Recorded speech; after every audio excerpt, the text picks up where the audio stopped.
Shalom saudara-saudara, selamat hari Sabat buat kita semuanya. Dimanapun kita berada saat ini, doa saya ialah kita semua dalam keadaan sehat dan sukacita. Sebelum kita mendengarkan firman Tuhan, mari kita berdoa sebentar. Bapa di sorga, hati kami disiapkan untuk mendengarkan sabdamu.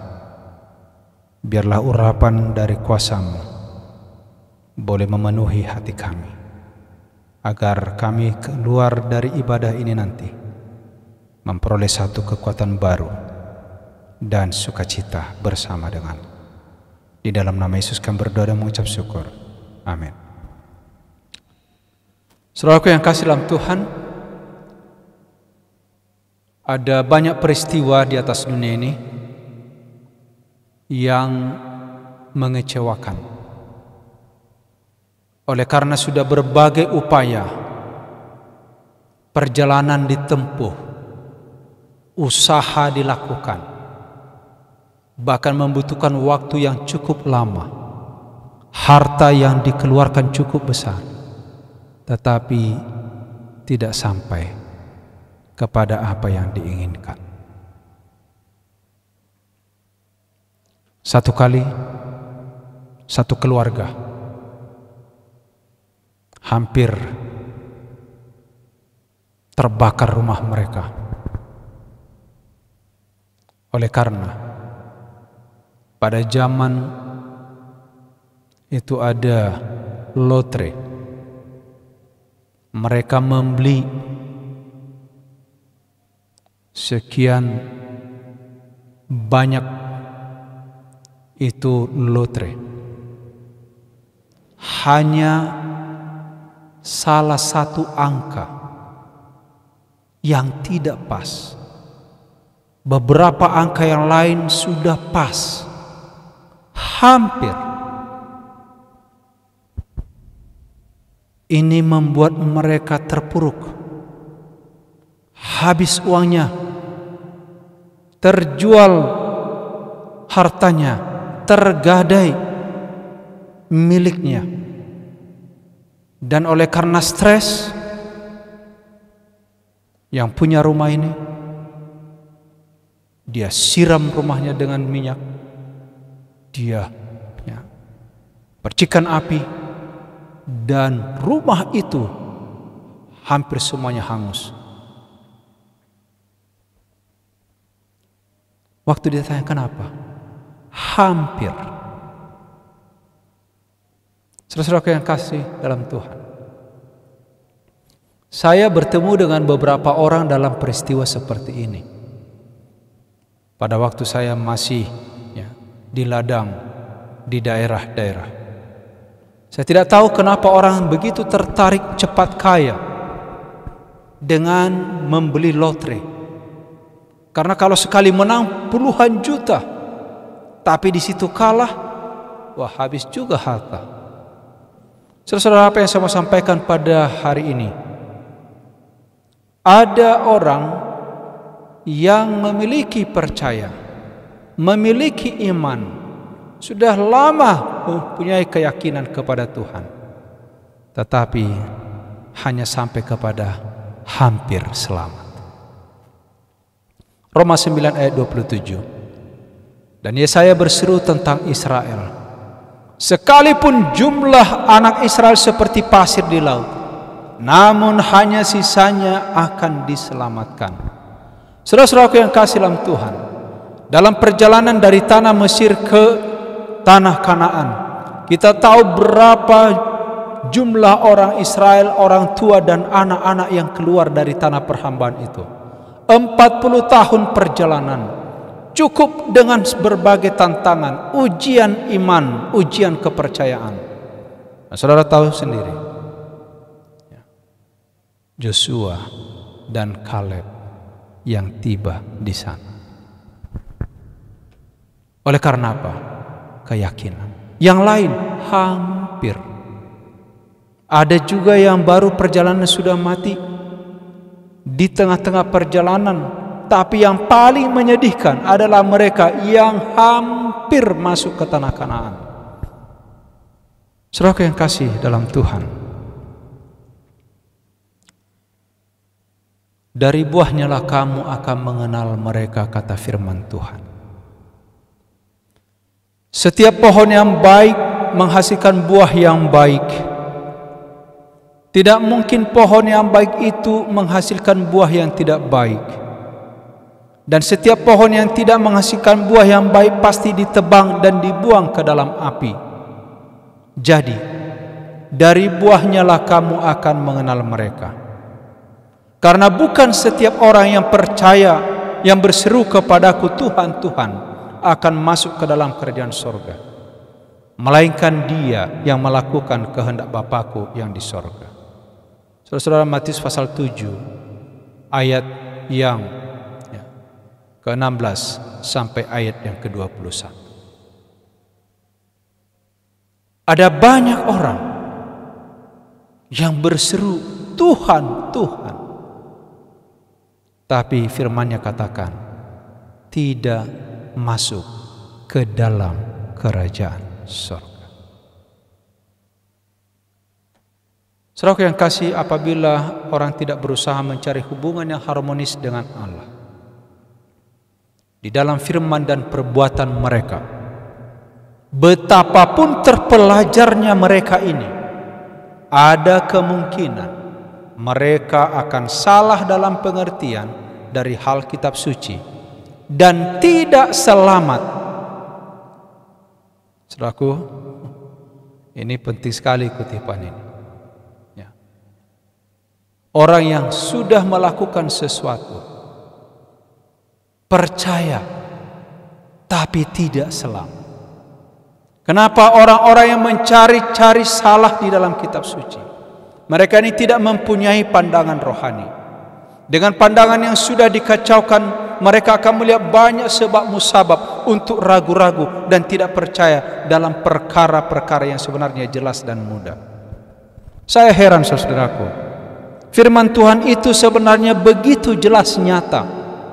Kadang anak kecil pun kalau baca, kita suruh baca lalu kita dengar seperti suara Tuhan sedang berbicara kepada kita. Tetapi begitu banyak orang yang tidak mau melakukan apa yang ditulis dalam firman itu sendiri. Saudaraku, Kristen bukanlah hanya penampilan saja. Ada orang yang sepertinya selalu mencari mutiara surga itu, tetapi mereka tidak menyerahkan sepenuhnya kebiasaan mereka yang salah. Mereka tidak mati terhadap diri mereka agar Kristus bisa tinggal di dalam diri mereka. Itulah sebabnya mereka tidak menemukan mutiara yang berharga itu. Kecuali kita menyucikan hati kita, membuang segala dosa, keinginan hati, hawa nafsu dari diri ini, saudara. Jangan pernah berharap Allah bisa tinggal di dalam kita.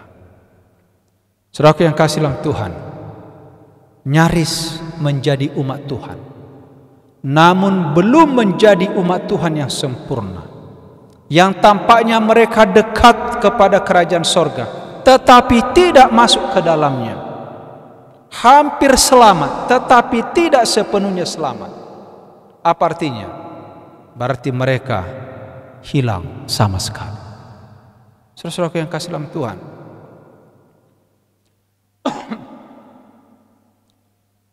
Kristen bukan hanya penampilan, bukan hanya nama. Kristen bukan hanya sebagai satu ikon, bukan. Di dalam Desire of Ages halaman 306, tulisan inspirasi katakan begini: tapi orang-orang Kristen hanya sebatas nama saja. Mereka seperti garam yang telah kehilangan rasa. Mereka tidak memiliki pengaruh untuk kebaikan di dunia, dan melalui kesalahpahaman mereka tentang Allah, mereka lebih buruk daripada orang yang tidak percaya. Saudaraku yang kasih dalam Tuhan, engkau bila mana sudah terima kebenaran, mengakui firman Tuhan ini adalah firman Allah, tetapi engkau tidak melakukannya, engkau jauh lebih buruk dari orang yang tidak kenal Tuhan. Saudara-saudaraku yang kasih dalam Tuhan, untuk apa mempunyai predikat sebagai seorang Kristen, tetapi kita tidak melakukan apa-apa. Kita hanya menimbun bara api di atas kepala kita. Saudaraku yang kasih dalam Tuhan, dikatakan di sini bahwa setan sedang berusaha untuk menghalangi pekerjaan Tuhan di atas dunia ini. Musuh jiwa-jiwa itu ingin merintangi pekerjaan ini.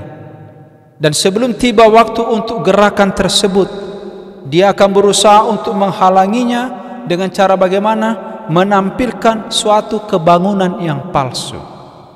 Ada banyak kebangunan-kebangunan yang dilakukan di dunia ini sekarang.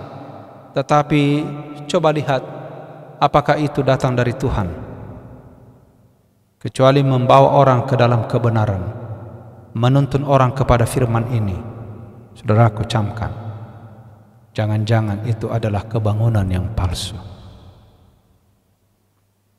Terjadi satu kegemparan yang secara emosional saja, suatu perpaduan antara yang asli dan palsu. Jadi memang agak-agak sulit untuk dibedakan. Yang disesuaikan dengan baik untuk menyesatkan. Saudara-saudaraku yang kasih, sekarang ini ada banyak orang yang tertarik kepada ibadah oleh karena melihat ketertarikan dari segi duniawi, dari segi penampilan. Kecuali upacara keagamaan mempunyai sesuatu yang bersifat sensasi, maka hal ini buat mereka tidak menarik. Satu pekabaran yang tidak menarik kepada logika sekarang ini justru tidak akan mendapat sambutan. Karena mereka ukur semua dengan perasaan, diukur semua dengan logika mereka. Saudara-saudaraku yang kasih dalam Tuhan, amaran sederhana yang jelas dari firman Allah yang berhubungan dengan langsung tentang kepentingan hidup yang kekal justru sekarang tidak dihiraukan.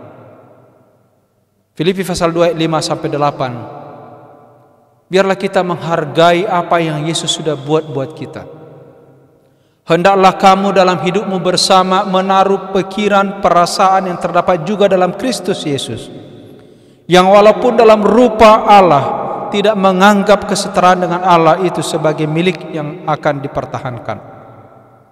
Saudaraku, melainkan telah mengosongkan dirinya sendiri dengan mengambil rupa seorang hamba dan menjadi sama dengan manusia, dan dalam keadaan sebagai manusia ia telah merendahkan dirinya, bahkan taat sampai mati di kayu salib. Inilah yang dilakukan oleh Yesus buat saudara dan saya. Betapa pentingnya keselamatan itu di dalam benak sorgawi, sehingga apapun dikorbankan. Saudaraku, jangan kita sia-siakan. Kristus datang membawa keselamatan. Cintanya yang sangat besar telah menuntun Yesus ke dalam kondisi seseorang yang paling tidak berpengharapan dan yang mereka yang paling membutuhkan anugerahnya. Jadi Yesus datang untuk mereka yang sekarang ini tidak berpengharapan dan mereka yang membutuhkan anugerahnya. Saudara-saudaraku yang kasih dalam Tuhan, mari kita menghargai pekerjaan Roh Kudus yang sedang bekerja saat ini. Roh yang terus-menerus berusaha untuk menarik perhatian manusia kepada persembahan besar yang sudah dibuat di Kalvari itu. Marilah kita sekarang ini memberikan perhatian kepada ungkapan kasih Allah yang dibukakan kepada orang-orang yang bersalah melalui kitab suci. Hargai Tuhan, hargai dirimu, saudaraku, dengan cara membuka hati kepada firman-Nya. 1 Samuel 16 ayat 14 katakan, tetapi roh Tuhan telah undur daripada Saul, dan sekarang ia diganggu oleh roh jahat yang daripada Tuhan. Kalau kita tidak mau lagi diinsafkan oleh Roh Kudus, maka roh itu akan meninggalkan saudara dan saya. Dan roh setan, roh daripada yang jahat, seperti yang datang kepada Saul akan datang kepada saudara dan saya. Saudara-saudaraku yang kasih dalam Tuhan, apa yang kita mau lakukan sekarang ini bukanlah hal yang biasa-biasa. Kita harus melakukan hal yang luar biasa. Anda harus menjadi penjaga yang setia atas mata, atas telinga, semua indera yang Anda miliki. Jika Anda mengendalikan pikiran Anda dan mencegah pikiran yang sia-sia, yang korup, yang menodai jiwa Anda, kekuatan anugerah saja yang dapat menyelesaikan pekerjaan yang paling diinginkan ini. Saudaraku yang kasih dalam Tuhan, firman Tuhan dalam Amsal pasal 28 ayat 26 katakan, siapa percaya kepada hatinya sendiri adalah orang bebal, tetapi siapa berlaku dengan bijak akan selamat. Saudaraku, jangan ikuti kata hatimu sendiri, tetapi ikutlah apa yang firman Allah kata. Hari Tuhan sudah tidak lama lagi. Tuhan akan membalas kebenaran dan kesetiaan kepada orang-orang yang melakukannya. Sebab Tuhan menyerahkan engkau pada hari ini ke dalam tanganku, tapi aku tidak mau menjamah orang yang diurapi oleh Tuhan. Apa artinya? Inilah kata-kata daripada Daud. Sekalipun dia punya kesempatan membalas dendam, Daud tidak mau lakukan itu kepada Saul. Sebab dia yang membalas penumpahan darah, ingat kepada orang yang tertindas, teriak mereka tidaklah dilupakan oleh Tuhan. Mazmur 9 ayat 13. Saudara yang kasih dalam Tuhan, orang yang mau selamat tidak dendam, tidak membalas kejahatan, dibalas dengan kebaikan. Kenapa? Amsal 17 ayat 13. Siapa membalas kebaikan dengan kejahatan, kejahatan tidak akan menghindar dari rumahnya. Hati-hati saudara. Ya, di gereja sejak saya melayani 30 tahun lebih, saya perhatikan ada roh-roh seperti ini di dalam gereja. Selalu ingat kesalahan orang, selalu mau balas kejahatan orang, bahkan kebaikan pun dibalas dengan kejahatan. Ingat saudara, bila mana kita membalas dengan kejahatan, kejahatan tidak akan meninggalkan rumahmu.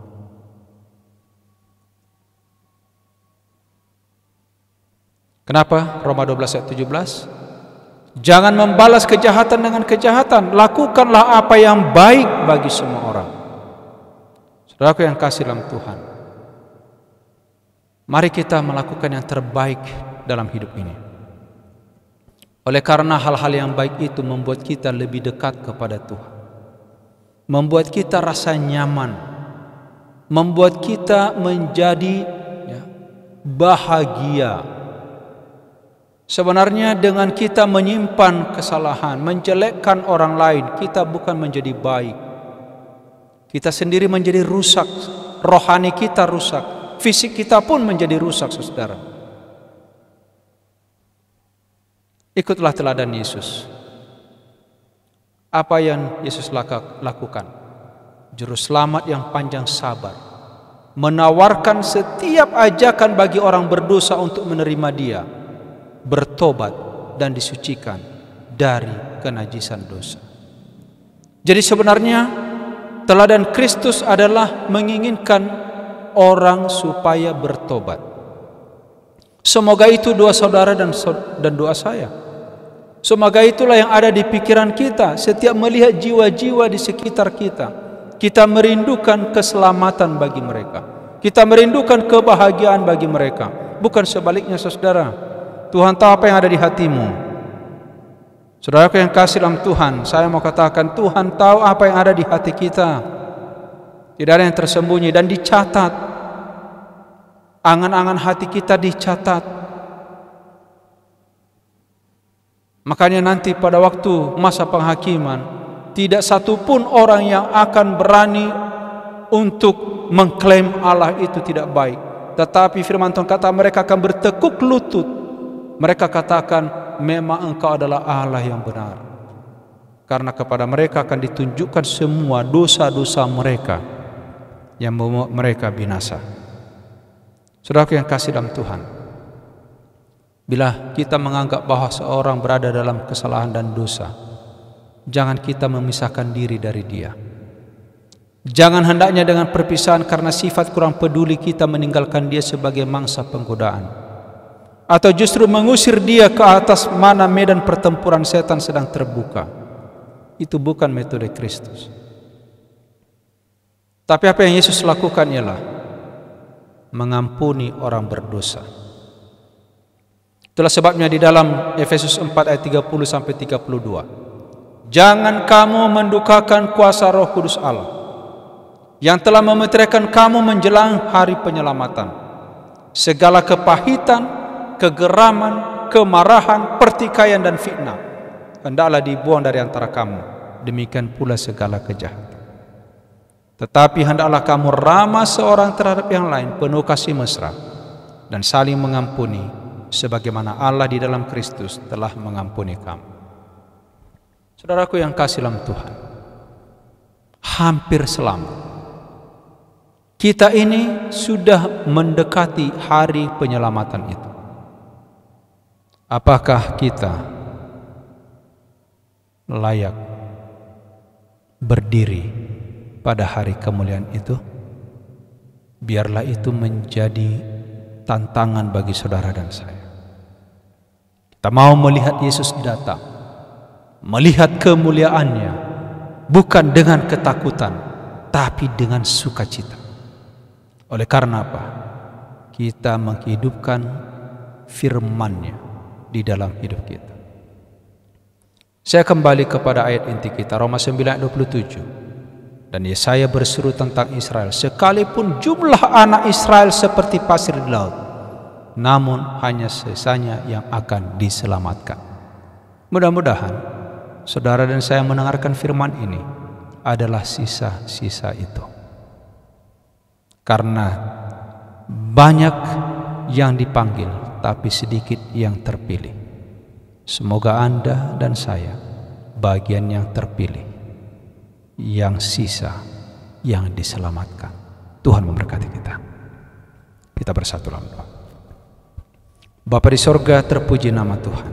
Terima kasih firman-Mu yang luar biasa. Biarlah kami menjadi pelaku firman, bukan hanya yang pendengar saja. Hampir selamat, tetapi biarlah kami selamat dan masuk ke dalam kerajaan surga. Urapi kami dengan kasih, urapi kami dengan kuasa. Angkat tangan Tuhan memberkati umat-Mu dimanapun mereka berada.